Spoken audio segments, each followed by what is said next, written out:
Welcome, and thank you for tuning in to Circling the Logos and my conversation with John Russon. This is the second conversation I've had with John. John is a philosopher, a writer who has written multiple books on philosophy, art, and literature. He's a university professor. He's a father, has a 5-year-old son, and overall just a really brilliant, deeply kind, open human being in my experience. I've read much of his work and I have more than admiration for his ideas and the way he brings things together. And as I'm getting to know him as a person, I'm equally impressed by him as a person, by who he is. Initially, what I wanted for this conversation is to go deep into his book called Sites of Exposure. And on one level, I would say that all we did was talk about his book. However, on another level, we didn't talk about his book at all. Like I went through his book and I had drawn out a bunch of quotes from it that I wanted to, read over with him and talk about.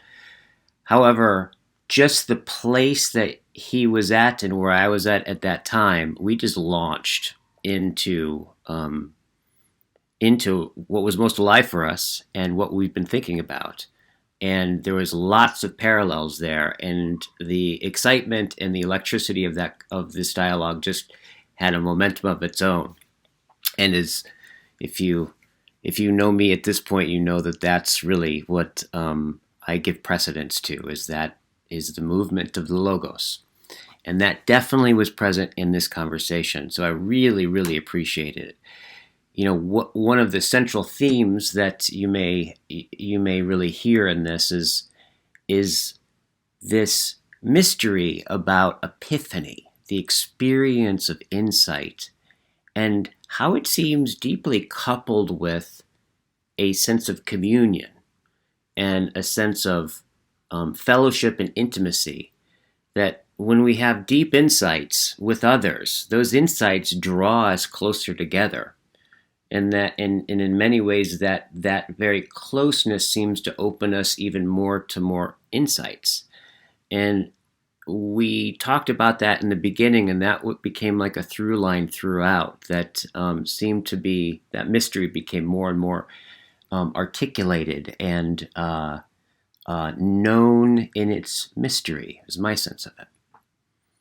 So I'm looking forward to having continued conversations with him, and next time I have him back, maybe we'll actually explicitly talk about his book, Sites for Exposure, which is an amazing book. So I invite you to, and hope that you deeply enjoy the conversation. Here's some housekeeping. If you are interested in working with me one-on-one as a coach, go ahead and email me, and what'll happen is we'll set up a exploratory session where we just figure out whether or not it's a hell yeah for us to work together or not, and then I'll email you all the details and all that stuff. So just email me if you're interested in exploring that with me. If you are interested in participating in Circling at the Circling Institute, which is my company, we have a Circling intensive weekend coming up in just a few weeks. We have weekly open events that anyone could come to every Thursday from 6 to 9 p.m. Pacific Standard Time. And we have the Art of Circling, which is the year-long practitioner training that's open for registration. All of the links for that are below, including my email. And thank you so much, and enjoy the conversation.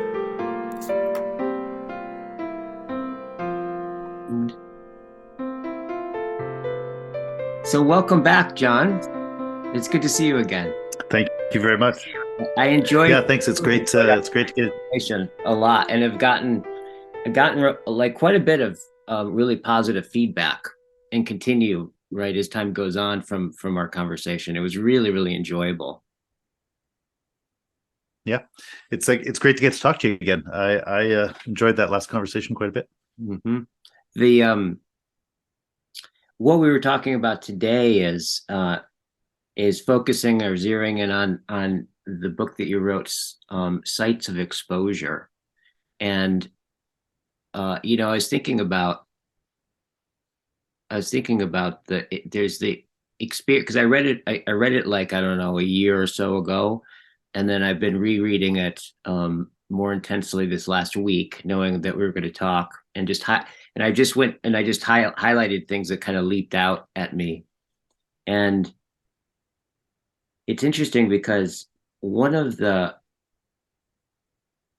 experience the experience I had reading it was kind of revealed in some way a background sense that was that kind of blended in the background of like your position with me as the reader was is really interesting. It's there's something going on in that book that at least it struck me is I kind of felt like you were like you could say you were on my side, right? There was a certain friendliness, right? Or friendfulness, and you weren't. It wasn't like you were like an authority or something, right? You weren't out ahead of me. It wasn't exactly like you had my back. It was more like you were just like by my side, pointing at things, right? And uh, in this kind of very friendful kind of sense about it. And I'm wondering about like what's it like to hear that, and was any of that intentional on your behalf or Yeah, that's that's beautiful. That's great. I'm very happy to hear you describe it that way because that is very close to what I would like it to be to read the book. I think my philosophical orientation has in a pretty significant way come from phenomenology, which is a philosophical orientation that is based around the idea that what we really need to do is attend to the form in which our experience is happening yeah, and become insightful and articulate yeah, in describing that rather than sort of relying on established theories to try to assume our experience must be like this or must be like that. But anyway, um, the thing that happens when you study phenomenology is that when you either on your own or with guided direction by someone else come to notice things about your experience there, it's transformative. Like you learn a lot about yourself and about the world by noticing what form your experience actually takes. You notice things in your experience that you had been ignoring or that you'd been misrepresenting. But yeah, so that has had a big impact on me. And so whenever I teach, when I teach philosophy classes, the any any material I teach is always going to be something that to me has proved itself to be phenomenologically insightful. In other words, I teach philosophy books that where I think this book is really an author telling you about something you could recognize in your own experience. yeah, And he's trying to get you to, sort of point you to things that are going on in you that yeah, you could recognize, and then you'd learn this profound thing. yeah, And so my experience of the history of philosophy is that there are a lot of brilliant uh, yeah, insights of that sort. And so when I write, when I teach or when I write, that's really what I'm aiming at. I'm sort of thinking, you know, about the reader. I bet you could see this thing, I have this idea of something that I think I've seen Yeah. that seems to Yeah. me profound, and I Yeah. bet you could see it. And so I'm trying to present things in a way that's going to let the reader, who I do sort of imagine as a kind of companion, Yeah. see something that's really going to matter in their lives. And so it's very nice for Huh. you to describe it that way, because uh, that what you've said is exactly what I would like my writing to be, and indeed what I wish more writing was like. I Yeah. read lots of great works in the history of philosophy that are really insightful, but people haven't really written them in that kind of welcoming and Yeah. supportive way. And so reading those books can often be either confusing or alienating. Yeah. But I Yeah. really think philosophy should be the study of philosophy should be in the engagement with a kind of friendly Yeah. companion who's gonna Yeah. try to Totally. introduce you to things. So anyway, so you're beautiful. Your description is beautiful, and I'm glad my writing had that effect. Yeah, totally. Yeah, it did over here with me for sure. That and it's interesting in that same lines, right? Along those same lines.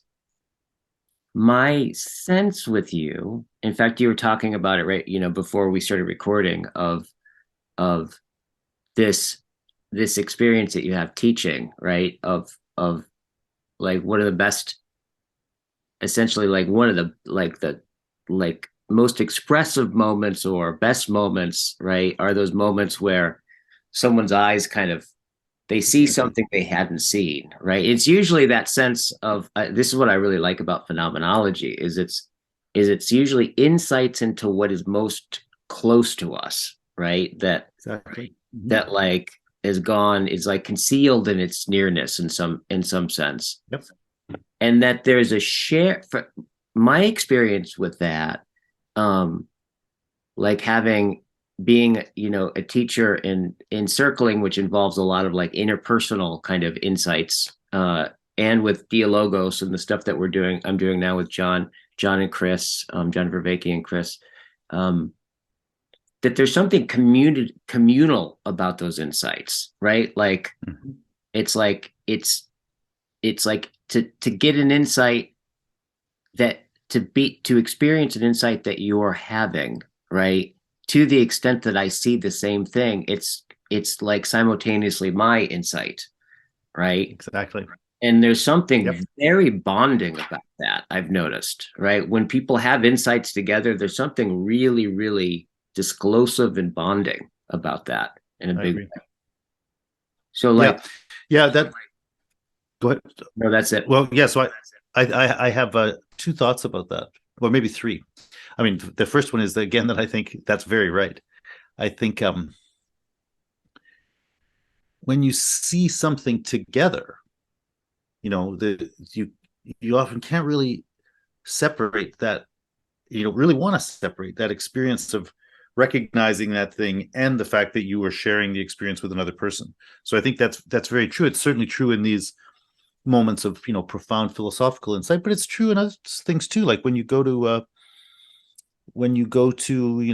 whatever, New York City for the first time, and you go to a cool bar or a cool restaurant with someone, like there's something about discovering together that is what makes it worthwhile. Yeah. You want to be with that person finding things, and when you find things, you want to share it.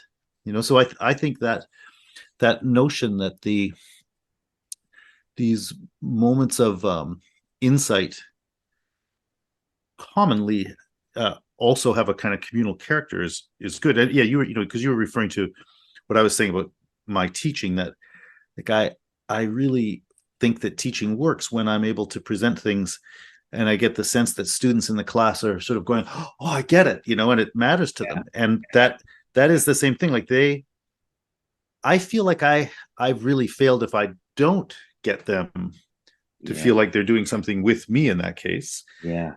And I also think, for them, when they have that, people do go away remembering, well, yeah, I did that with that guy, Yeah. like with me, Yeah. and I think that Yeah. becomes part of it. So I think that's very real. And so that made me think of two other things. Mhm. It made me think that I find it very interesting how much I mentioned, discovering something, in New York City or San Francisco or wherever you go for the first time. Also, just about any time, it seems to me, this is certainly true for me, but I think it's true for most people. When you learn a new thing, or when you see a new thing that you think is wonderful, part of the experience of the excellence of that thing is that you want to share it. Like the very nature of those moments of recognition is that they come with this desire to get someone else to see it too, Yeah. like your best friend or whatever. So I think there is something, there's some intrinsic connection there between the nature of those sort of epiphanies and the experience of being with Sharing. others. Yeah. Yeah, sharing. and Yeah. and so I had one last thought that I would mention, and that is that this comes up a bit in that book, Sites of Exposure, but also in some other things I've written. I've been, for many years, I've been very interested in just the basic phenomenon of religion and trying to figure out, Mhm. what is that, Yeah. What's going and on there? we have, pardon me. Yeah, what's going on there? Yeah. Yeah, what's going on there? Yeah, so we have kind of everyday views about that, about people have their theories about Yeah. God or afterlife, whatever. That's fine. But I sort of wonder, like, where does this come from in the sort of human spirit? And I think my own view is that, sort of speaking anthropologically, I think of religions as the way some community has a same kind of thing, a sort of shared insight about what really matters, what Mm. reality is like and how we fit into it. So I don't really think of religion at its roots as being about claims about the afterlife or that sort of thing. I think it's much more basically about Yeah. uh, people being struck by something profound about what Yeah. matters in the world and how that affects us, and those things are shared. And so I think in that way that religion religions are often the basis of communities. Like, it's people who are getting together and recognizing themselves as a people or as a community because they're sharing Yeah. this sense or this recognition. So anyway, so those are just a few thoughts I have, just kind of riffing off your point, because I think, again, the thing you said uh, seems right on to me, that there is some connection between those moments of epiphany and the kind of communal experience, like either between two people or in a group of people. I think that's really profound connection. Right. And I hear what you're saying with the sense of religion not being primarily, a doctrine of propositions, but in some sense it's a I think what I heard you say is um a of being having a sense for the profound, right, in terms of our own existence and these kind of ultimate questions, right? Um and and then communing, right, around that disclosure of the profound. Exactly. Yeah, that may Yep. be like the thing at the bottom, or one of the fundamental things um that later on one has doctrines and all those kinds of things, but like maybe at the core, that's really maybe what's going on with religion. That's yeah. Yeah. That's what I have more or less come to think. Yeah. Yeah, that makes a lot. I mean, that totally makes a lot of sense to me. It's so interesting. I haven't really quite thought about this in the angle that we're talking about it right now, but this well, one of the things I've noticed about the experience of epiphany, right, and insight is it like there's this aspect of like there's just it's almost like the having the insight and the desire to share it are like they're like this, right? I mean, Yes, the exactly. most extreme introverts, right, in the world, right, who don't talk to anybody, if they have an epiphany, right, there's an undefendedness that comes with that, right? Mm-hmm. That's another very nice point, that when you say undefendedness, that's like saying, you become kind of exposed, or you become sort of naked. There's an opening up of yourself. I think that's right. I think that those moments of epiphany, like when they're big ones, Right. um, they they're things that don't just fit within our established patterns of thinking and behaving. Like they're Yeah. they can be transformative, and so they bring with them you making yourself open to something new, and that means you are there are occasions to be kind of vulnerable, to be uh open with other people about that insight, Yeah. and that's I think that's a really good point, that the very character of the very way, precisely because epiphanies can be kind of transformative, Yeah. they bring with them the need to sort of open yourself up, or Yeah. let go of your established defenses to Yeah. enter into this new thing. And that also then in a way invites other people in, Yeah. or at least it can invite other people in. Right. Is it, and I'm wondering about this, like, because there's this other element that I've noticed about that, is that there's something inherently renewing, right? Mm-hmm.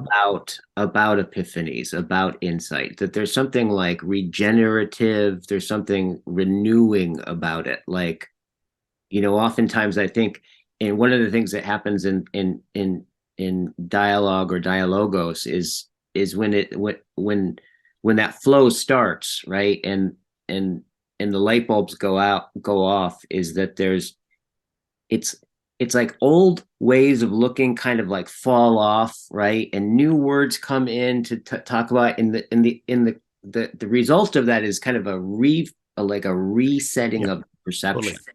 right? That's the thing Yeah, that needs to be really coupled with it, is this insights and perceptual, something going on with perceptions that opens up or yeah. renews it, right, in some way. And I can think of a few just examples of that. Like, one of the points that Heidegger makes is that even though we usually think, when somebody says what's a thing like, you think, oh, it's like this book sitting beside me on the table, and you imagine some object. Yeah. What his point is, that that's not the basic way you relate to things. More basically, you don't notice things. Things are, he calls them sort of ready to hand equipment. So much of our life is lived with uh, drawing on the pen or the eyeglasses or the chair in a way that you don't explicitly notice them, and you just kind of live from those things. Mm, And when we start turning our attention to though that dimension of our engagement with the world, mm, where we take things for granted but don't notice it, right? When we start looking at that, we start learning things. And yeah. I think in class, if I'm teaching Heidegger, and I start presenting that point, like, that is, people have an epiphany, like people notice that about their experience and think, holy cow, that's right. And that's kind of like a doorway to 100 things you can learn, 100 other insights. Right. So there's it's such a big thing, and it has exactly that character that you were just saying. Like, Mm, it's just recognition of one facet of your experience, but it's profound and it's transformative, right? When you start mm, looking at yourself and your world mm. in light of that, you start seeing all kinds of things differently. You start seeing your relations with people differently. You start seeing your own behavior differently. And I think that when people make that recognition, they typically are kind of go, whoa, that's kind Yeah. of wild. And it does, I think, make people feel like reinterpreting and reconfiguring a lot of things in their lives. I had Yeah. another example too. Oh, another example I was thinking of is, if I'm teaching Aristotle, I often teach his work, the Nicomachean Ethics, where he basically talks about what it takes to form a healthy character, healthy personal character. And he talks about familiar things, courage and generosity, and those are just words you can throw around. Everybody's heard of courage. Everybody's heard about being generous and so on. But I find when I teach that, I can I can get people into a situation where they're really thinking about what it really takes to be courageous and where it matters and so on. And they can have a very similar effect that people suddenly notice the importance of being courageous in a person's life. And then they recognize about themselves Mm. ways in which they are and also ways in which they aren't, Yeah. Yeah. and that kind of there's a in similarly to what I was saying about the Heidegger point with Yes. this, people have a kind of powerful Yeah. moment of looking at themselves and sort of reinterpreting the way they've put stuff together, which includes especially the way they relate to other people, whether sometimes defensively, sometimes not defensively enough, and so I think there too, like just a notion like courage, if you Yeah. get into that phenomenologically and actually don't just hear it as some idea out in the world, but you start thinking about Right. how it is or isn't happening in your own way of living, Right. that again invites transformation. And my experience again is, as you say, when people have an insight like that about the way they are being courageous or cowardly or rash Yeah. in important dimensions of their life, they want it to be Yeah. an opportunity to transform. Yeah. And so I think I mean at that point you made about the that sort of communal side of an open side of insight, I think is really right. I think people's lives with others, with their own psychological well-being, those things change on the basis of these insights. Yeah. So I think that's right. Yeah. This I'm wondering if the renewing quality in the kind of Mm-hmm. the I'm wondering if that has something to do with because we say if an insight is usually where you see the through line through something, right? The logos, right? The uh that thing that gat especially the Greek sense of the logos, like the Gathering. gathering, um Yep.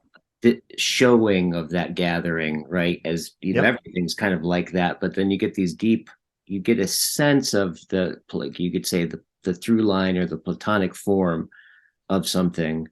Um, I'm wondering about the, like, if one of the things that's what makes it intrinsically nourishing has to do with you get the through line of the particular thing that you're having an epiphany about, but there's a through line that's connected to all the other through lines Yeah. that in some sense reveals these deeper levels of uh like ontological harmony in some sense, right? That there's like you may have an insight about something about your psychology, but the felt sense is, and I think you talked about it in another way where you mentioned, yeah, if I have an insight about one aspect of something, it's actually also connected to all these other things, right? Yeah, So exactly. there's a felt sense of a glimpse of the non-apparent harmony, right? Yeah. Of what we're living in some sense that has one feel more whole or Yeah. see fullness. I think that's right. I think we build our lives. I mean, let me stick with that word. We build our lives. Our lives are built upon something, which is a way we developed over years of establishing a relationship to the world, to other people, to our emotions, to all kinds of things, and that it's like a house or it's like a city. Like it's got a structure, it's got an organization, but we don't usually particularly pay heed Yeah, to that sort of builtness of who we are.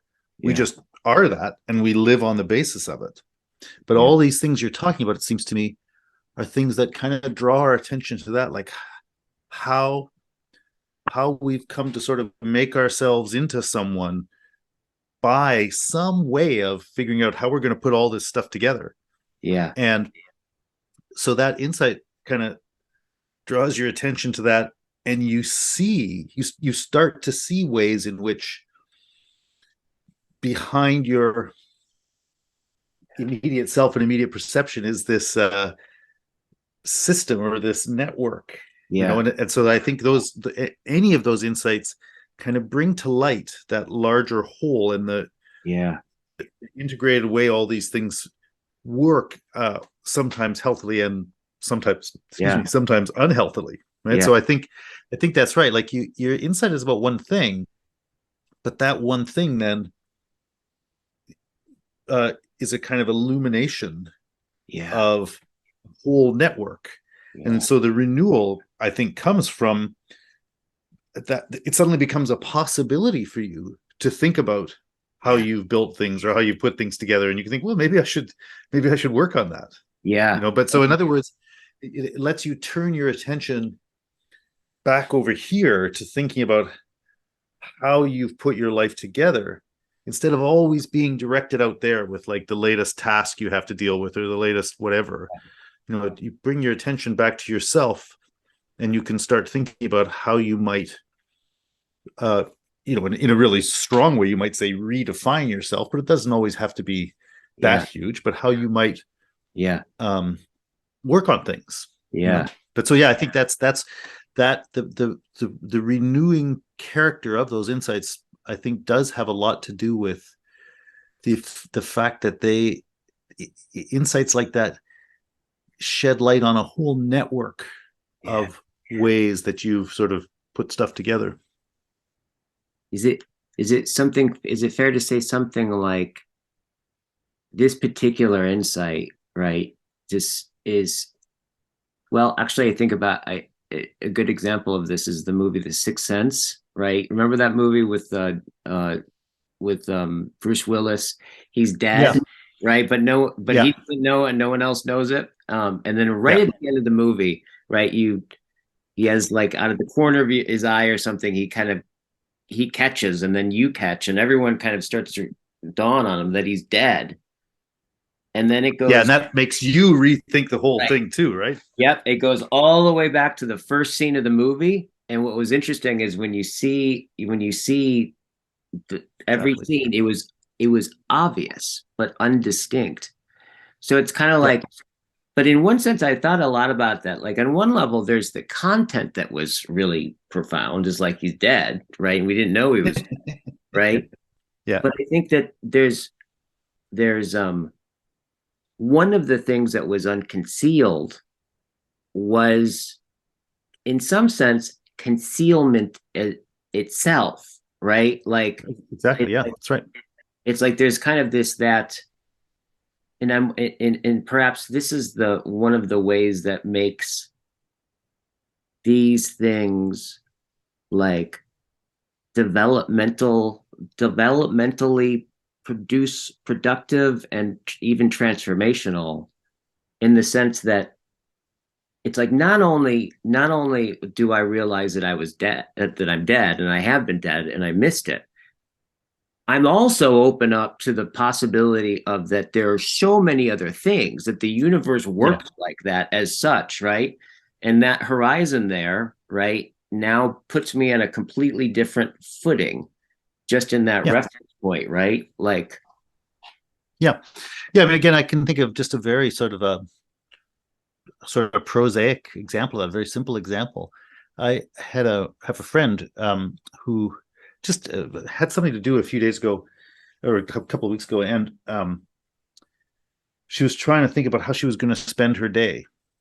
And something that I said or someone said, I can't remember quite what it was, made her realize just about this one simple thing, that the only reason she was going to go do this, whatever it mm, was because she was uptight about something. okay, And so, but she hadn't really noticed that. She thought, oh, I guess I'll just go do that. But something made her notice that because she was worried about some little thing, mm, she was going to make a real decision about how she was going to spend her time, but mm, she wasn't. but she wasn't explicitly making that decision Yeah. because she knew she was worried. Like it was kind of like a Yeah. secret psychological Yeah. pressure on her. When Yeah. she realized it, she thought, "Well, that's stupid. The thing Yeah. I'm worried about isn't worth me going and doing that thing. I'm going to make a good choice about how to spend my time, and I'm going to figure out a better way to Yeah. deal with that thing I'm worried about." But Yeah. little things like that's just sort of a trivial matter of day-to-day activity, but Right. that's kind of the shape Huh. all kinds of things, bigger things take in our lives. Like it uh could be you're afraid of your dad, or it could be you're Yeah. whatever. There could be Right. big issues you're grappling with in your life, and they're what are shaping what you do, but you don't really notice that you're making those decisions because you're grappling with this. Yeah. And so as you so it's both the case then that thing gets brought out of concealment, and that allows you to rethink how you're doing things. Yeah. But it also does exactly what you said. It suddenly makes you realize, oh, in my daily life, I kind of conceal things from myself. Yeah. Like you you Yeah. you you you're brought to realize that the reasons for your everyday actions aren't all above board, and Right. it makes that point that there's another place you need to go investigate. Yeah. So those are sort of examples based around small or large psychological hangups, but that same structure I think applies in big ways all over our life. Totally. Yeah. Totally. Totally. If we say, it's interesting too because the in the backdrop as we're talking, I'm just present to, in some level, everything that we've talked about up to this point, in some way, has to do with um this the phenomena of exposure, Yep. right? Like and I think this is one of the things that you really highlight and start to get at in the book is this. There just are ways that human beings, right, particularly human beings, are kind of radically open, right, to the world, right, and to such a degree, and that openness has a double-edged sword, right? There's Mm. a in the book you talked about, there's like so many like moments in that book where you talk about, yeah, and this could be really exciting for you, or this could be completely condemning for you. You may look forward to this, you Yeah. may hate this, right? This this there's something about that part of that exposure seems to come with it, this ambiguity, right? um Yet it's that very exposure that in some sense affords, as you talk about, it affords our our our ability in the way that we come to home, right, in the world, right, Yes, exactly. and open Yeah. more to what we are exposed to, or shut down and, right, defend Yep. ourselves from it, or all these different kinds of things. But that there's something about that ambiguity and that exposure that seems to be presupposed, and even that, like an insight, an epiphany is Yep. in For some sure. sense it's a breaking, right? It's kind of Yep. it breaks open something. It's like, um that's why I would imagine philosophy, as you mentioned earlier, takes a certain kind of courage, right? Yeah. Excellent point. Yes. I think what you're saying is right on again.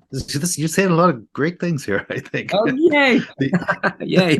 um, yeah. So the basic idea, as you said in that book, Sites of Exposure, is that we people um, have to live on this kind of borderline of being at home and being exposed. Like on the one hand, we have to be connecting with things that are outside us and that are beyond us.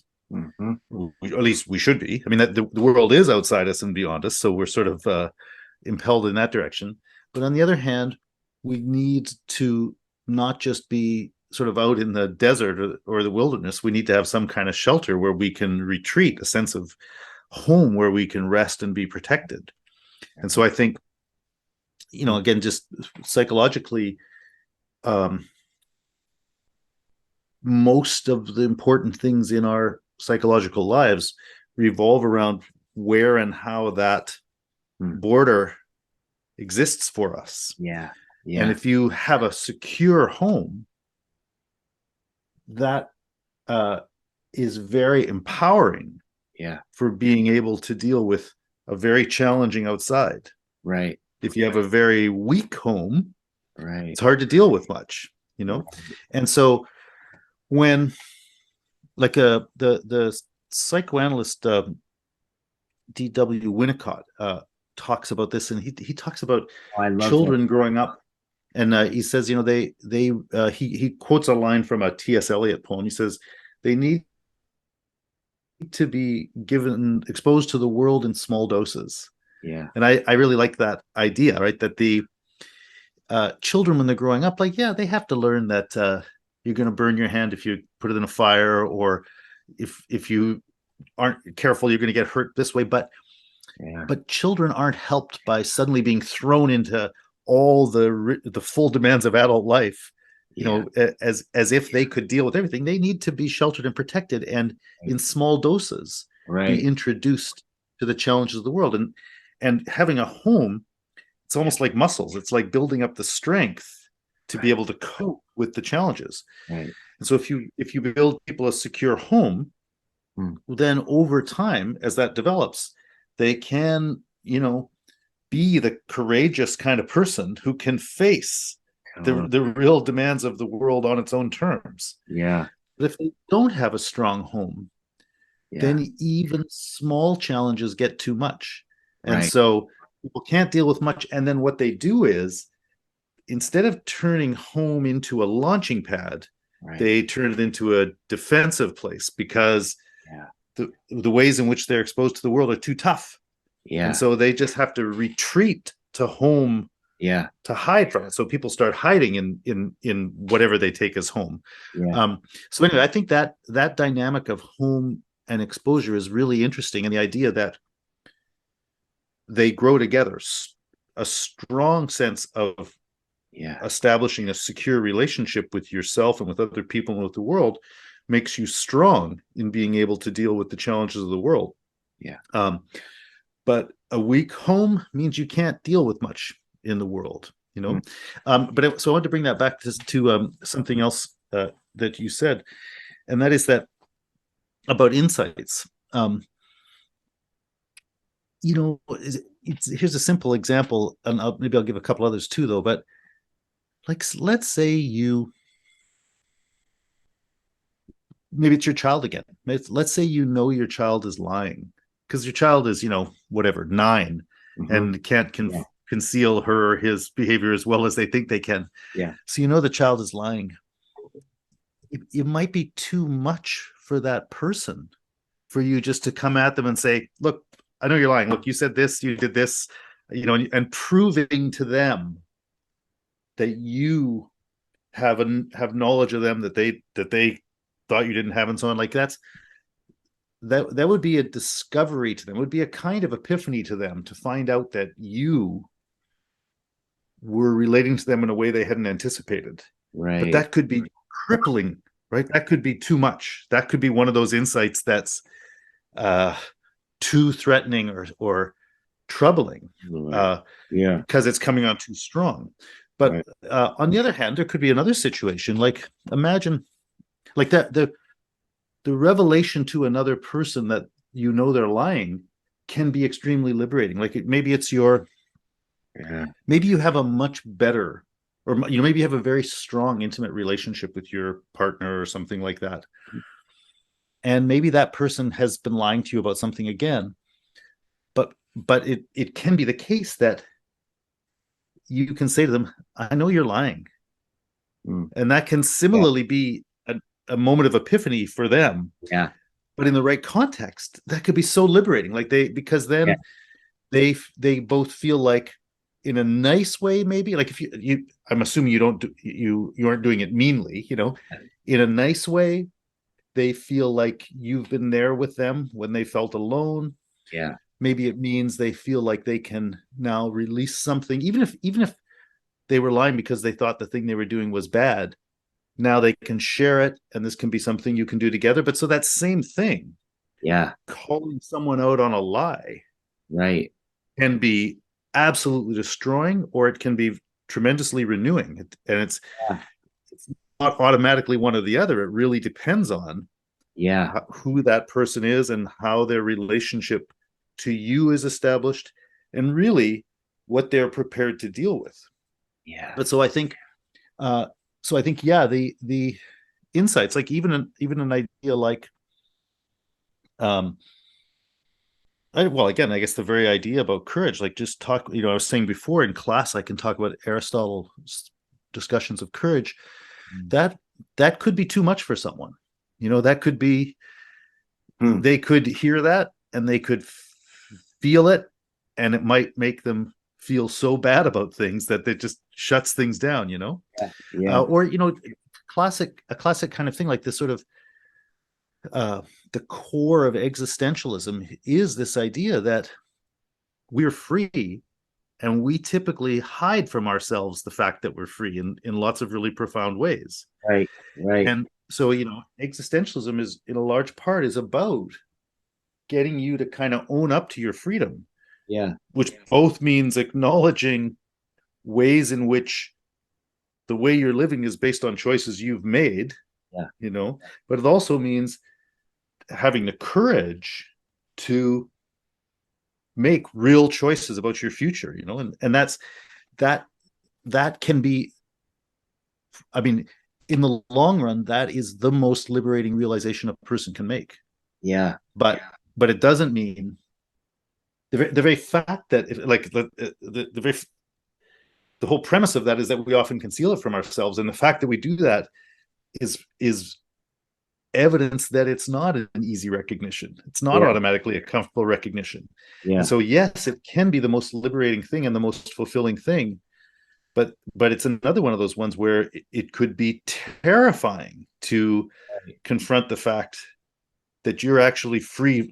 For example, you're free to break up with your husband, or you're free to Yeah. move away from your parents. Like, sometimes those are liberating feelings, but sometimes those are terrifying feelings, Right. and people might not be able to deal with them. So I think, I mean, again, I'm just elaborating on the point you made, but I think that point you made is really great. That these epiphanies we can have about our own reality and the relationship to the world, uh, are transformative.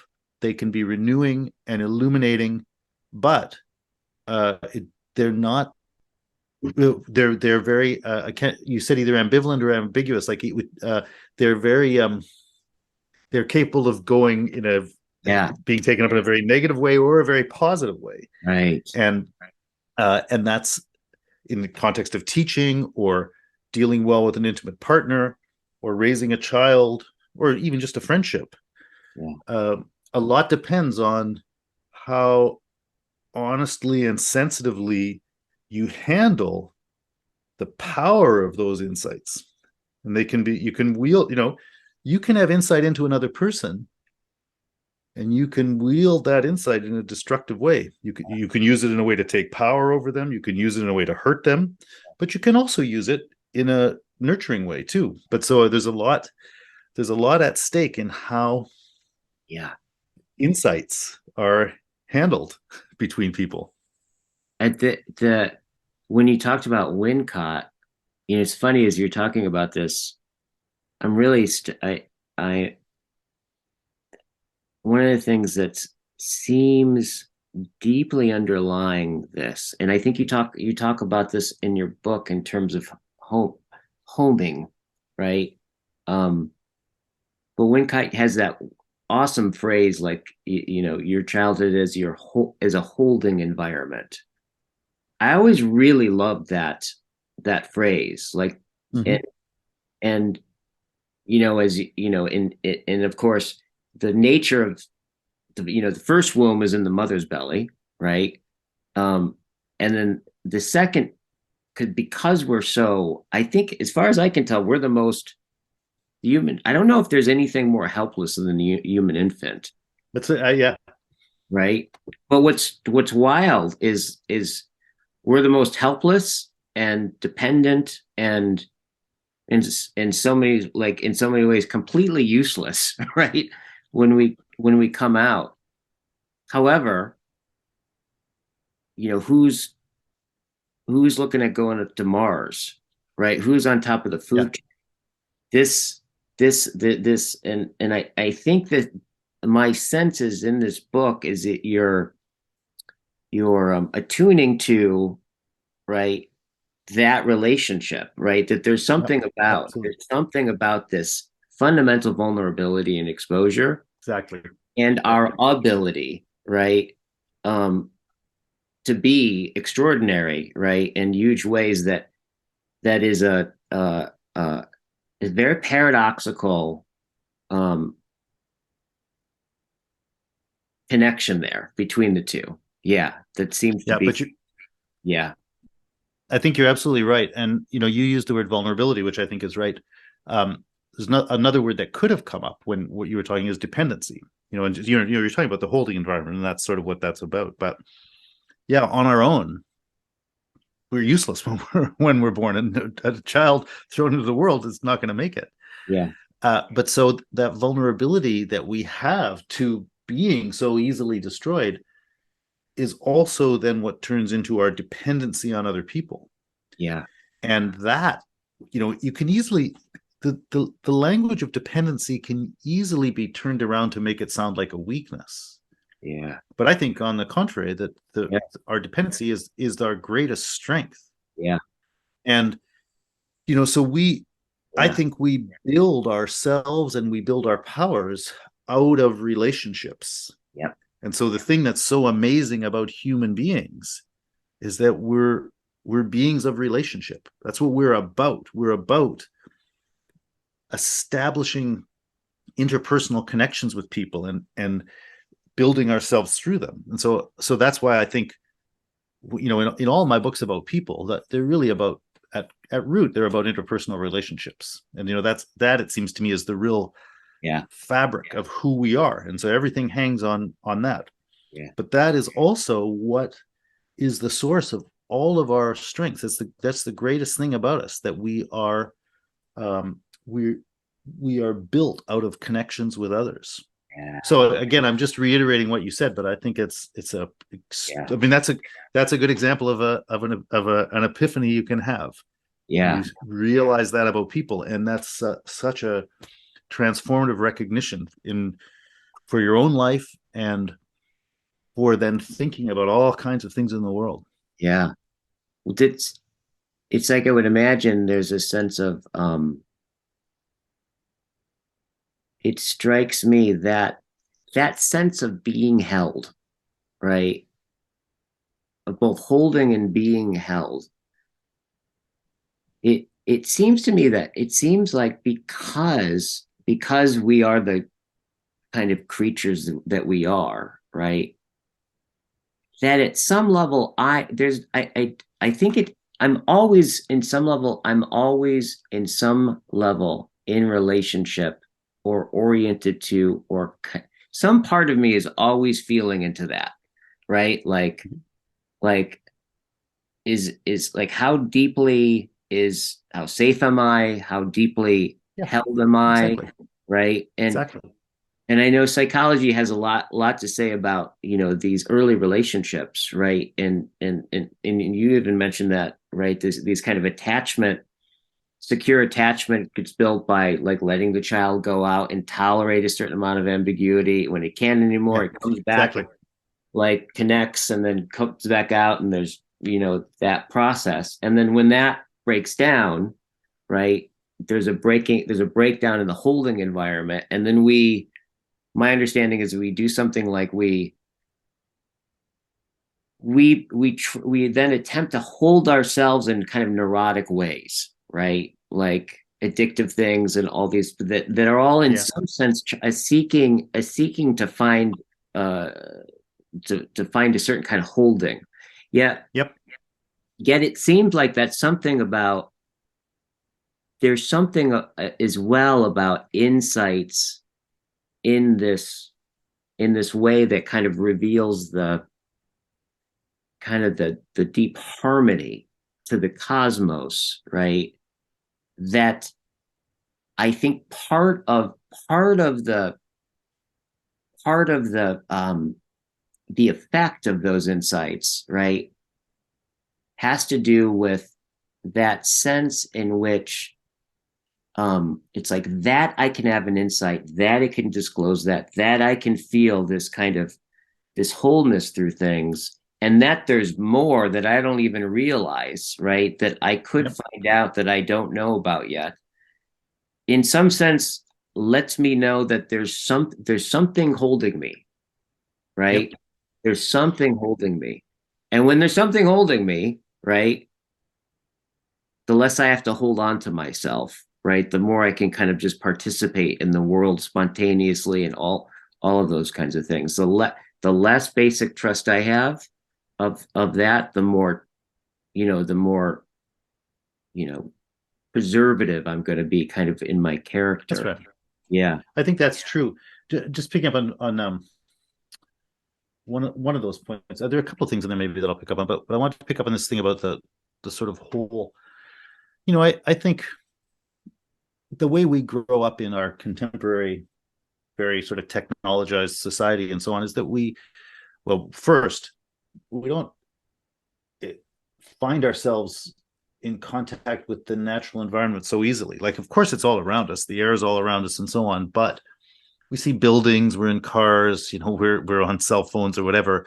We're very wrapped up in this human-made world, Yeah. and nature can seem a bit alien, and no doubt because of that, we tend to think of it as a kind of resource. We think of how we're going to get stuff out of it or whatever. Yeah. But I think that but I don't think that's a healthy attitude. And I think, going back to this general theme about whether you've been held appropriately and you have a secure relationship to things, I think that healthy development um, would quite naturally for a person lead them to feel I would say sympathetic to nature. And I'm picking up on the sympathy meaning sort of feeling with, like, we feel much more like we're a participant in it. Yeah. And uh, in experiencing ourselves as sort of continuous with the larger world of nature, that goes along with certain sort of straightforward ethical views. Like, you don't particularly want to hurt the dog or the squirrel or destroy things, like the other things in nature aren't going to draw out of us the same kind of moral responsibilities we feel to other people. Yeah. But Yeah. but still, I think there's a kind of sympathy which has to do with recognizing the worth of those things and the idea that we should, respect and be sympathetic to these things around us. And then just continuing that a little bit further, I think uh, that sense of feeling yourself participate in it also goes along with ultimately, in a certain way, recognizing yourself as a natural being, which, a large part that means you're going to die. Mhm. It means you can be hurt. You bleed like a squirrel does if you get hit by something. Right. And I think the healthy healthy relationship to those things doesn't mean that we suddenly think, oh, I'm going to be immune from all that. It means that we can feel good about the fact that we're going to die and that we can be hurt. We don't have to defend ourselves against it. So I Yeah. think that sometimes when people talk about uh, feeling, in harmony with things and so on, sometimes, not always, of course, but sometimes people talk about that in a way that I think they actually use a little bit defensively to think, oh, it's everything's going to be okay Yeah. because they're actually afraid. Whereas I think the truer harmony is thinking, yeah, everything's going to be okay because things might go badly, but that's the kind of thing I am, and that's Yeah. that's how the world works. So I Yeah. think a lot of the again, it's sort of an issue of courage, but um, part of what a healthy development amounts to is, the ability to look at reality on its own terms and realize, oh, yeah, I could be a person, I could be somebody who's going to be disappointed, I could be somebody who's going to get hurt, Yeah. I am somebody who's going to die. Yeah. Those don't have to be debilitating recognitions. Like, it's going back to this point about epiphanies that can be too much or they can be liberating. Like, I think those those are realizations we can have about ourselves. I mean, everybody knows those sentences to be true, but to realize them is a deeper issue. Yeah. Yeah. But I think those can be realizations that are not threatening, though there are often lots of things in our culture make us feel like they should be threatening. Yeah. But we can learn to uh, feel happy about the fact that we are natural beings who are Yeah. where all those things are going to happen to us. So I'm very much agreeing with your point about harmony and so on, and just trying to spell out a little bit what I think that actually looks like. Yeah. Like so this the difference so basically the difference between looking at I'm going to die, I'm going to suffer, right? And looking at those and in some sense defending myself from it, right? Being afraid of it and Yeah. looking at those very same things and actually feeling good about it, right? Yeah. Having that being an open thing. The difference that makes that difference is it would I'm I'm I'm inclined to think that at some very deep way that's what philosophy in some sense is about, right? Is Yeah. I like that. coming to Yeah. terms, like the literal sense of like to come to terms with something, right? To grapple with that, because it also my sense too is I think maybe one of the differences that makes this difference is simply this kind of turning toward the thing that I'm ultimately exposed to, right? This kind of there's a I've often played like interpersonally in that sense of talking about this. I put it in terms of the difference between being exposed and being vulnerable, right? Is being something like when I'm vulnerable, like there's that which I'm exposed to, but there's vulnerability has a I think for me has a it has a part that insinuates a voluntariness, right? A showing Right. like a turning toward it, right? In some Yep. sense, a voluntary way. And it seems like with these ultimate things, right? Like that are not they're not objects, like your death, right? They're like things that you can't just grab with your hand or like the I guess the way that one comes to have an optimal grip with it is like deep it seems to be deeply about language, right? Mm-hmm. Deeply coming to terms and grappling with it. And what is that does it does that feel Can, close to the mark? I mean, the things you were saying all made sense. Can you say a little bit more about the language part, like what of the connection you were seeing there? Yeah, it's kind of like well, it's like well, I just think about it in terms of the way I saw the world before Heidegger and after Heidegger, right? Like uh just Right. getting the sense of like the hyphen, like the hyphenating things and Yep. hitting those distinctions Yep. afforded a view of the world that was radically different, right? Yeah. Okay. Yeah, I see it. So yes, I would say again. Let me say a couple of things about that. Um, one of the ways that's connected with language is that, I mean, this goes back, I guess, to the original thing we were talking about, where we were sort of talking about the pairing of insight and sort of sharing Yeah, with other people. Now I'm going to make that same point the other way around. Like, often the thing that lets us have insights yeah, is sharing with another person. Like, because somebody, through talking with us, which is to say through language, through words, can allow us to see something, Yeah. right? So I think that's one way that language is a key, because our Huh. our participation in language means we are the kind of being that is open to having our perspective shaped by other people's perspectives, because language lets perspectives merge and share. So that's one way. And the second thing I would say, this has to do with your point about the hyphen. Yeah, so Heider, makes up all these little hyphenated words, and it seems like kind of a messy way to use language, and yet somehow by these funny words he's made, he Yeah. captures something, right? And I think that point is that's an example of a much bigger point, which is what I broadly put under the heading of art. And I think that the history of art is the history of human beings finding ways in ink or in body movement or in sounds or in stone to make an expressive gesture that allows people to see something. Mm. So I think the history of art is the history of the development of Mm. expressive media, the development of ways of giving voice to experiences, ways of giving voice to transformative experiences or epiphanies.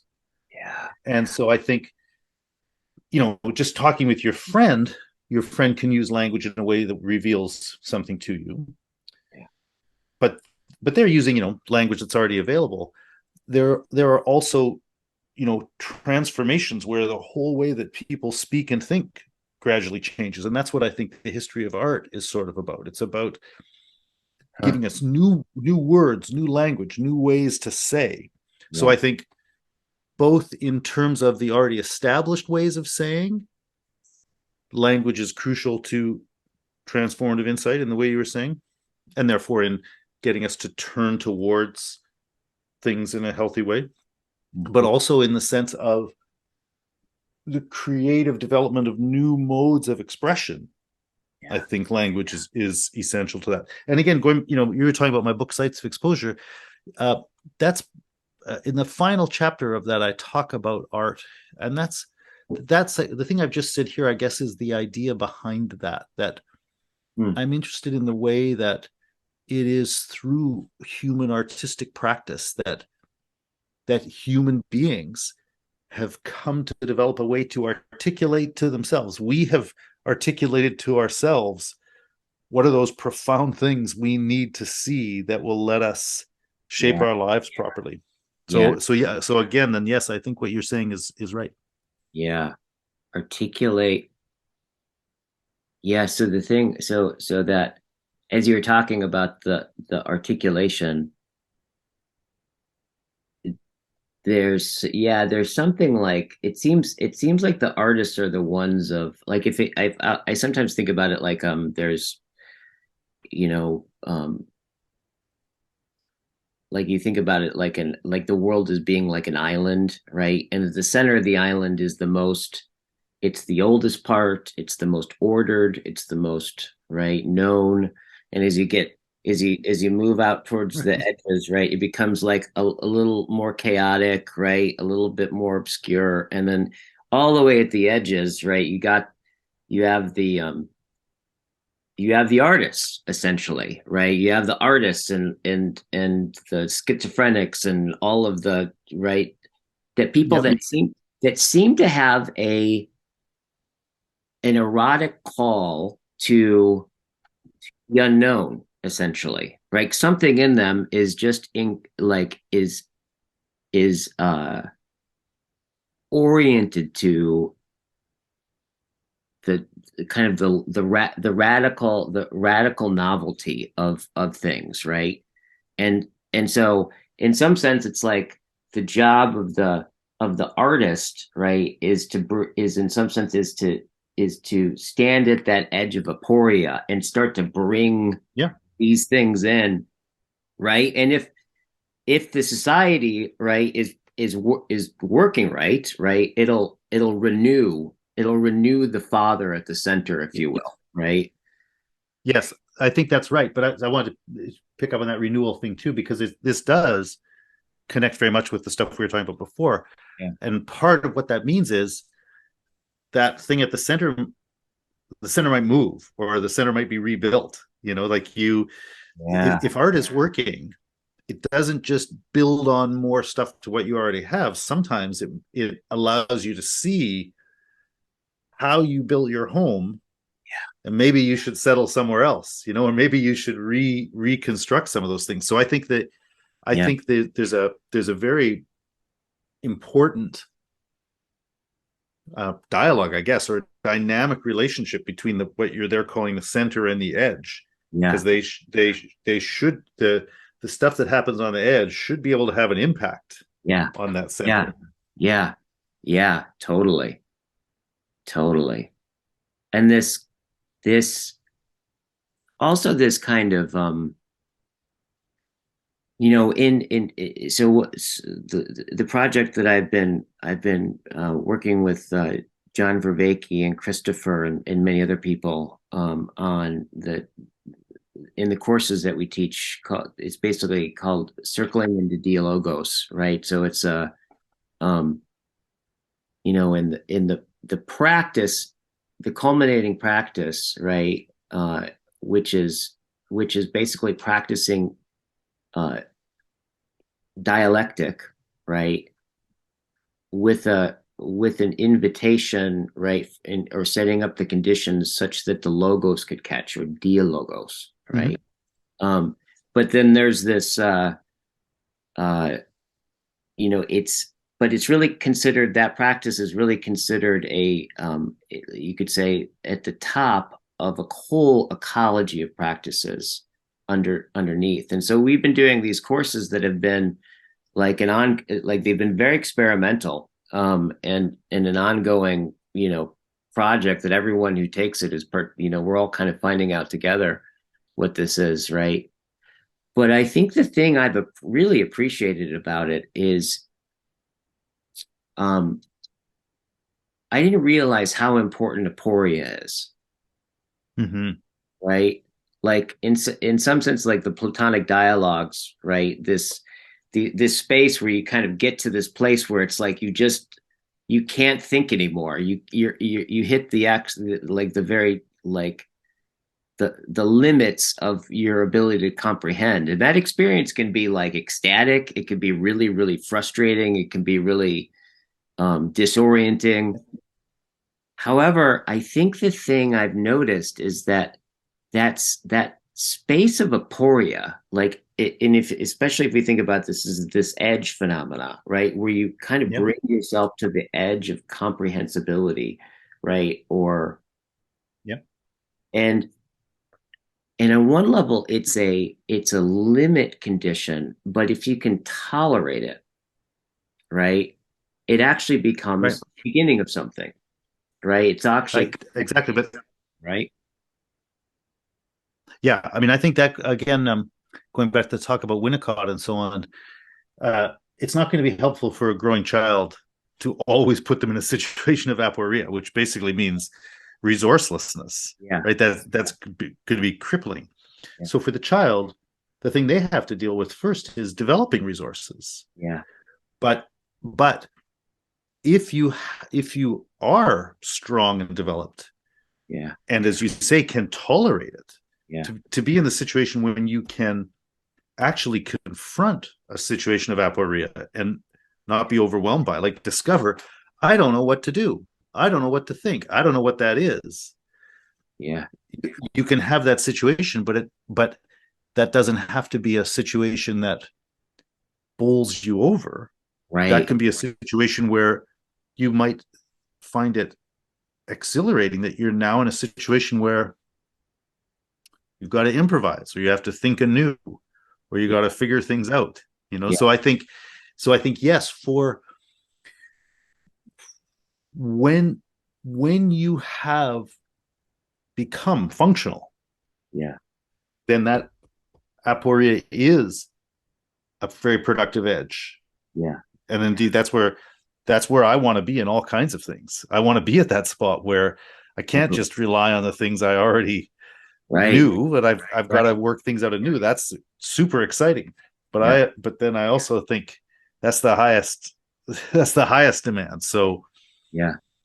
I a lot of stuff has to be set up to be able to be in that situation in a way that you can really deal with it. Yeah. But yes, I agree with the basic thing that yeah, that's that experience of aporia of just being with you don't have a way to go. Yeah. There's no way out. You know that that's another one sort of like death. It sounds frustrating, Yeah. and in many circumstances it would be. But if you're set up for it properly, Yeah. that's the most liberating and the most exciting place to be.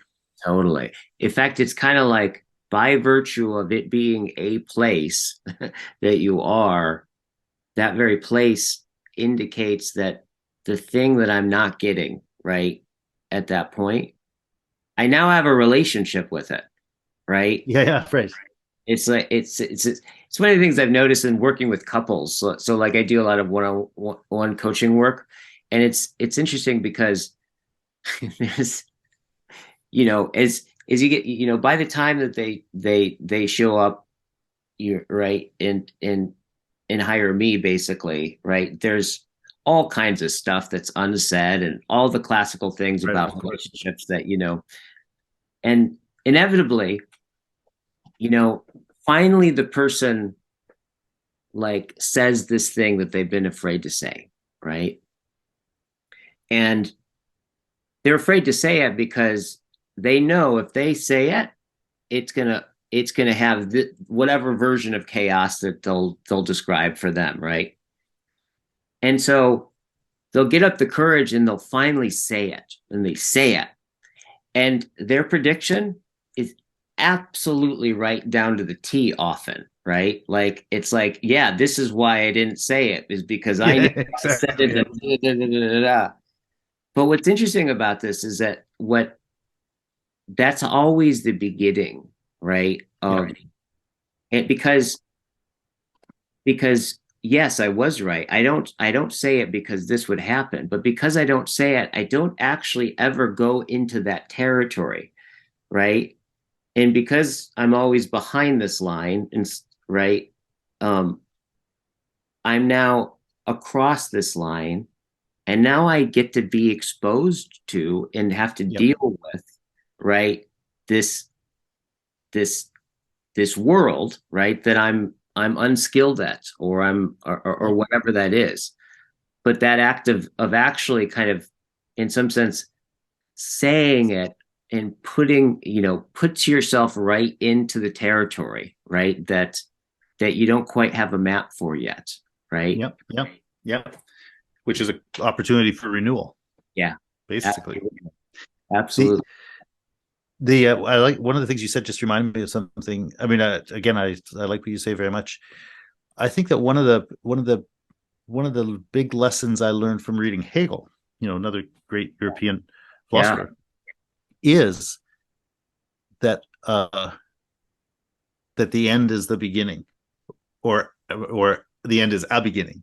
So Hegel has a lot of things where he, people often know about Hegel that he talks about how opposites in certain ways are the same and so on, and that can just sound like a slogan. And to say, oh, the end is a beginning, that could just sound like a slogan. But you were just giving a very good example of a yeah, very meaningful way in which something that in one sense is brought to an end yeah, is precisely by virtue of that fact brought to a new beginning. beginning. And we generally do think of the beginning and the end as completely opposite.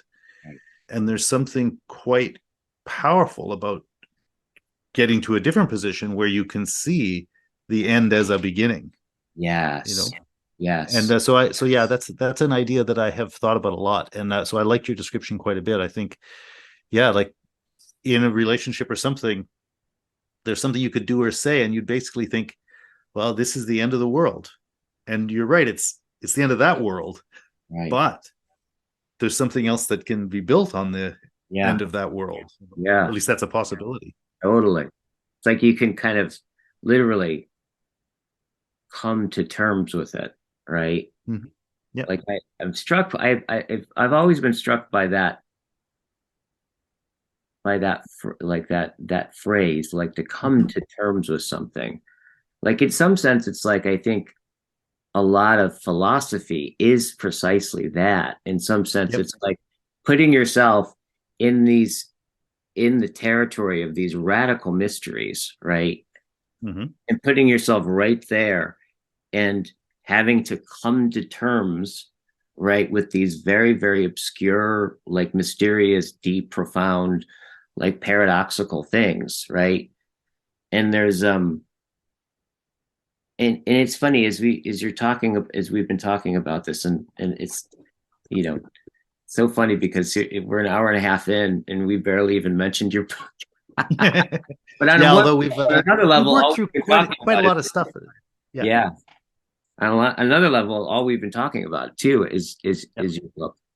Um, and you mentioned this like a few a few minutes back, but I wanted just to kind of pull this out a little bit. Uh, in your book, you talk a lot about right. I even think you say that like the most constituting right thing for us right is relationships, is interpersonal Yep. relationships, right, and public relationships, and all you go kind of deep into that. And I would say that in my experience, I think that's probably at least for me, I there's no getting that. There's only getting that at deeper and deeper levels in my experience. Like kind of getting how like fundamentally deep like inner subjectivity is for us. Yeah. It's like it's it's so constitutional of us, right? And I think it is for the rest of our lives, right? It really Yep. is. For sure. We're really, really young, but it continues to be and can continue to be, right? And if I, you know, and getting that, right, kind of really, really, really kind of getting that, and then looking at our current situation, where I think technology has, for the first time, at least in this way, has uncoupled, uh, you could say, the back and forth exchange of information from relationship, right? Uh-huh. Right. Like I think the first one was the answering machine, was like the first time you got a sense of that, like where somebody could like leave a message. And before it just kind of like life just necessitated so much relationship, right? If you like, you at least had to talk on the phone with somebody if you wanted to go to have the back and forth kind of thing. And now, like, we're kind of in this situation where literally, it's interesting when you think about it. If basically all you need is an internet connection, right, and like an apartment or something, and like you could become famous, you could be Yeah. connected It's true. to millions of people. You could become rich, right? You could essentially you do all of these things without ever actually having to relate, right? To It's true. encounter another. And one of the things I'm noticing in a lot of my clients and talking to a lot of parents and stuff like that is I keep hearing this over and over and over again that like the children are like can't tolerate answering the door, right, for the UPS man or something. That there's uh I think relationships have always been terrifying, right? Conversations are like I don't know what I'm going to say, right? There's like you think about all the things that could happen in one interaction. You can say something to me that you didn't mean that reveals something about me that could enlighten Yep. me, could destroy me, right? All of that's possible in every interaction, right? Um, so so it's not it's not that like it's not that we shouldn't be terrified, but That's right. we've eliminated the necessity to actually having to go through that kind of coordinating back and forth awkward, right, um thing that continually constitutes it's how we become ourselves. And now that we've made that an option at such a deep level on multiple ways, i I think about that a lot. I'm like, I don't know what the consequences of that are, but it just seems deeply profound, the implications of that for us. And it's not something that I hear people really talk about all that much about. Like, it's a pretty radical thing to uncouple, right? Connection basically from relationship, Okay. right? That I totally agree with you. Um, well, you say people don't write about it much. Well, you'll have to read my new book when I get it done, because I'm actually trying to write on that very theme. Um, right. because so I think in I'm going to say back to you the same thing you said to me now, more or less. But if you think of us historically, I think uh, it's like the sea has been what you were thinking of as kind of face-to-face interaction. There's been a little island of those detached things because people could always send a letter or something like that. So there was, as long as there has been writing, Yeah. and certainly since the printing press, Yeah. there's been the possibility of detaching communication from relationship. But the overwhelming reality of our lives was, more or less direct interaction with people, and that other kind of communication is a sort of an isolated island. Yeah. And what's happened with the digital revolution is the inversion of that. Yeah. Right now, we still have face-to-face interactions, Yeah. but now they're like the island in Yeah. this overwhelming sea of Right. communications detached from relationship. Yeah. Yeah. And I think I think that in the last, whatever that would be, 50 years, it's taken a while, but something like that, human culture is going through a huge revolution Yeah. that revolves around exactly the issue you're articulating. And I guess it's possible something good will come of that. Yeah. But the first thing I see is that it's kind of terrifying. Like I think the thing that we're separating ourselves from Yeah. is what in many ways is most important to us. The intimacy of connection and all those issues we're talking about vulnerability and dependency and so on. Totally. Those things have their deepest and richest life Mm. in the interpersonal connections of individual people who are, beside each other in space, and around each other. And so when we detach communications and so on from direct relationships, we're taking all these things in our life and we're taking them away from the very core that makes them work and the very core that makes them worthwhile. So I think that is a troubling thing. So I think therefore that for us in this culture, we really need to be thinking about that. Like, we're not going to stop the internet. We're Yep. not going to stop computers.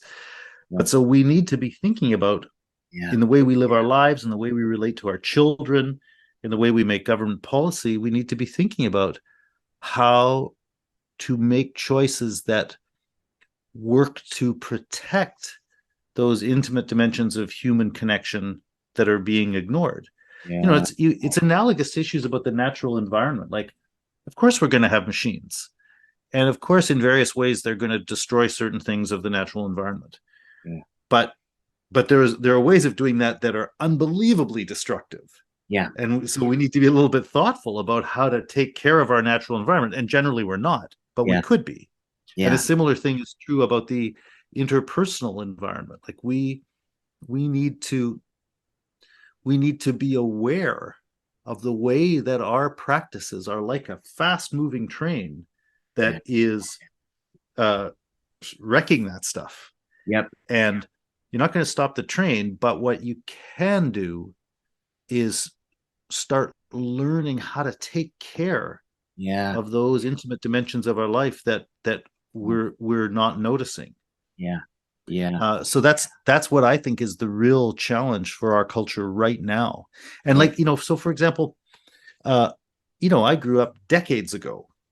The students I teach are growing up now, and they're not growing up in the same world that I grew up in. Yeah. Yeah. And it's easy not to see that. Like, it's easy just to think, oh, there are people like me, and No. not realize that their world is different from mine because they Yes. grew up with these Yeah. computers in a way that I never did.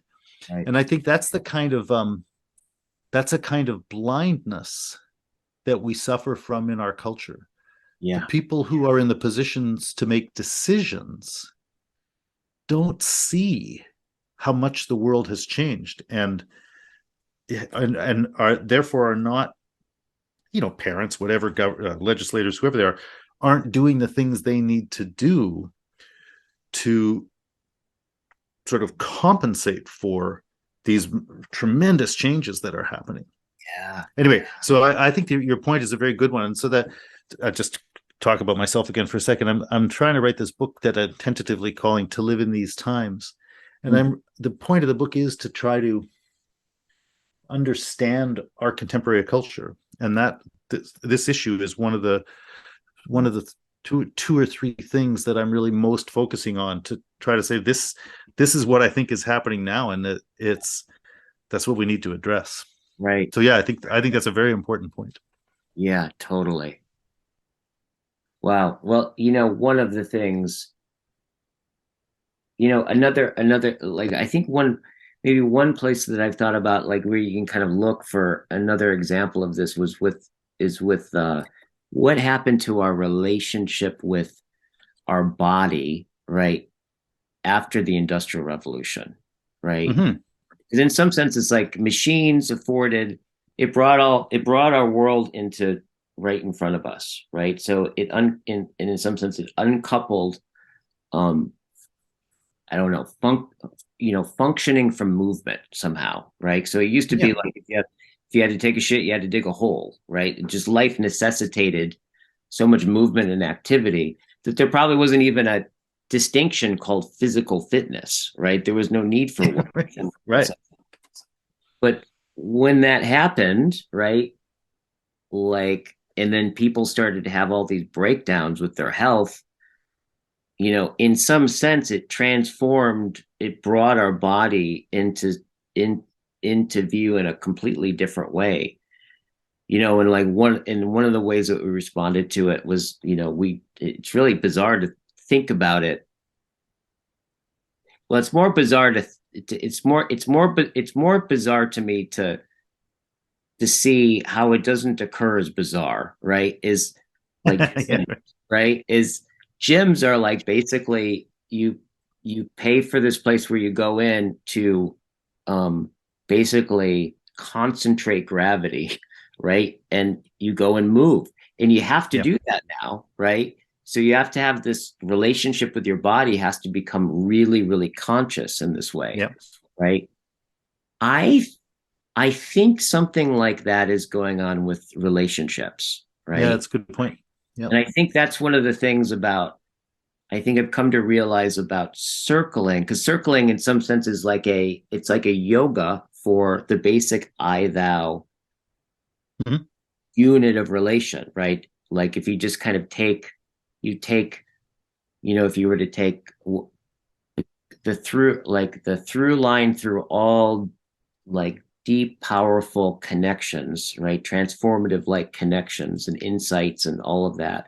You were to kind of abstract that out and then turn them into kind of asanas of speech, of listening, and then you get together in a group and you just practice going deep in those asanas, right? In some sense, I think it's very much that same sensibility, right? Yeah. Like that I think that's why circling spread all over the world, right? In spite of the various personalities involved, right? Like it's because I think in some sense we were. before anyone could really recognize it, we're we're needing we're needing that face-to-face encounter, right? And it seems like doing it in a way that really focuses and makes it explicit and like goes deep in those things. It's actually ended up being what's also interesting about it is that people it's really come to be for a lot of people experience it as a kind of like spiritual practice, essentially, Mhm. right? Makes sense. In a big way. Yeah, I but mean, all of you that's in could make a response, right? you could make a similar point about religion that you've made about the body and Yeah, about interpersonal relationships. I'm sure that, well, going back to the earlier thing I was saying about what I think the foundations of religion are, I would say again, I'm sure that to go back to a different culture, different kind of culture, religion didn't function in people's lives the way it functions or doesn't function in contemporary society. But the way we've developed society has sort of split yeah, that dimension off yeah, from so many other things we do, and so therefore people seek out ways to compensate for that and address that. But I think that's another example of um, things that used to be part of a kind of almost kind of an organic whole or a kind of healthy whole that are the development of our culture ends up splitting and isolating. yeah, And many good things come from that, yeah, but we can easily lose sight yep, of the fact that something was we can lose sight of the fact that something was lost, totally. and then things our situation then just looks normal, Yeah, where the truth is it's actually quite abnormal. It yeah. went through some weird surgery to get into that spot. And I think as Heidegger really, I think profoundly drew this out. There's something specifically about technicity that's like built into it that it conceals itself at a very deep level, right? Kind of like what we're saying, like just what we're talking about. Like there's been this radical, like it's like a big bang, right? In terms of the shift in communication, the Mm-hmm. structure of communication, and yet it's kind of like it disappears like that. And there's something inherent with the basic kind of like as you were talking about before, looking at the world as like a resource, right? As something to Yes. extract and manipulate and all of those kinds of things. Is there's something in all of that that hides its uncanniness, right? One of the things I like about your work and what I like about philosophy is it and this is difficult to do, but the phenomenological sense of kind of um, disclosing what is most ordinary to us and Yep. revealing its uncanniness, right? Its weirdness, its strangeness, and it's this meta strangeness about that it doesn't occur strange to us is even stranger, right? But there's something about that seems really fundamentally necessary to see that, right? To get that in front of us in some way, so that because if we don't, we can't respond to it, right? Yep. So this is really I mean, I think you've ended up doing a pretty good job of talking through my book, I think. For yay, these things. right on. Yeah, yeah, I think what you're saying is right. Yeah, So this I has mean been that. I mean, just yeah, I was just going to say that that's the last thing you said. Again, captures something that was on my mind in writing the book. Like, the book talks about all kinds of things. Talks about politics, talks about history, talks about art, and so on.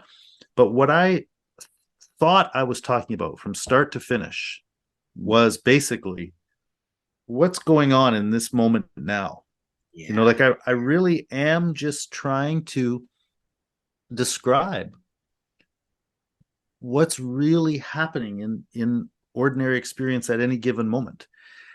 But in ordinary experience at any given moment, we're sort of wrapped up in this or that little thing, and we don't really notice the rich texture and complexity of things that are in there. And so that book is really an attempt to gradually work out, like, sort of like, what does now mean? What is this moment now?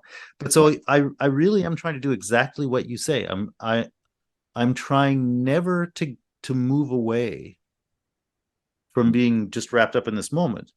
Yeah. But sort of paradoxically, to stay wrapped up in this moment requires, some pretty far-reaching investigations. But I Yeah. really am just trying to deal with that. So I think your description again is quite good. Right. That's great.